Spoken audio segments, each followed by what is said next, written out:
Engineering అధికారులు, జిల్లా collector గారు, ఎస్పీ గారు, అదేవిధంగా ఈరోజు ఇక్కడికి ప్రత్యేకంగా విచ్చేసిన రాష్ట్ర స్థాయి నుంచి జిల్లా స్థాయి నుంచి వచ్చేసిన పాత్రికేయ మిత్రులతో పాటు మా నియోజకవర్గానికి సంబంధించిన గౌరవ జెడ్పీటీసీలు, గౌరవ మండలాధ్యక్షులు, అదేవిధంగా ఇతర ప్రజాప్రతినిధులందరికీ కూడా మరి స్వాగతం పలుకుతూ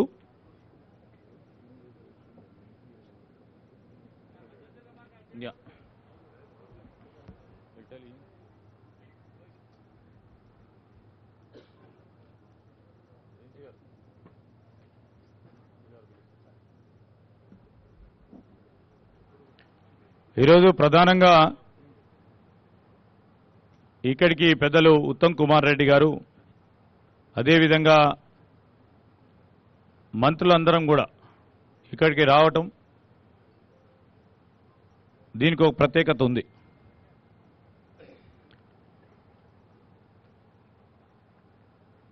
గత 10 సంవత్సరాల నుంచి కాళేశ్వరం ప్రాజెక్టుకు సంబంధించిన అనేక అంశాలపై ప్రజలకు అనేక సంశయాలున్నాయి. దానికి తోడు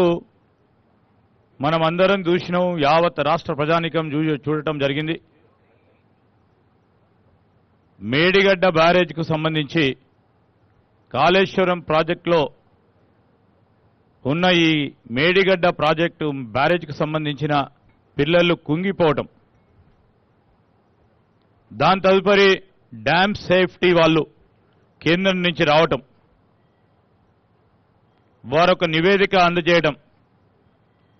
నిన్నగాక మొన్న మరొకసారి డ్యామ్ సేఫ్టీ వారు అనేక అంశాలను కూడా లేవనెత్తడం. ఈరోజు మా ప్రభుత్వం మరి గౌరవ ముఖ్యమంత్రి రేవంత్ రెడ్డి గారు, గౌరవ ఇరిగేషన్ మంత్రి ఉత్తమ్ కుమార్ రెడ్డి గారు ప్రజలకు తెలియజేయాలి, వాస్తవికంగా ఈరోజు ఇక్కడ జరుగుతూ ఉన్న అంశాలేంటి, ఈ కట్టడాలు ఏ విధంగా జరిగినాయి, ఎందుకు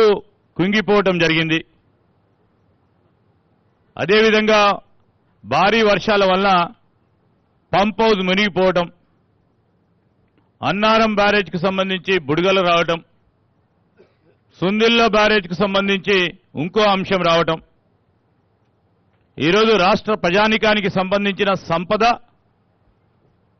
సరియైన విధానంలో ఖర్చు చేయటం జరిగిందో లేదా అని తెలుసుకునే ప్రయత్న భాగంలోనే ఈరోజు పెద్దలు ఉత్తమ్ కుమార్ రెడ్డి గారు కానీ, పెద్దలు శ్రీనివాస్ రెడ్డి గారు కానీ, పెద్దలు వెంకటరెడ్డి గారు కానీ, పెద్దలు ప్రభాకర్ గారే కానీ, అదేవిధంగా పెద్దలు జీవన్ రెడ్డి గారు కానీ, వివేక్ గారు కానీ రావటం జరిగింది.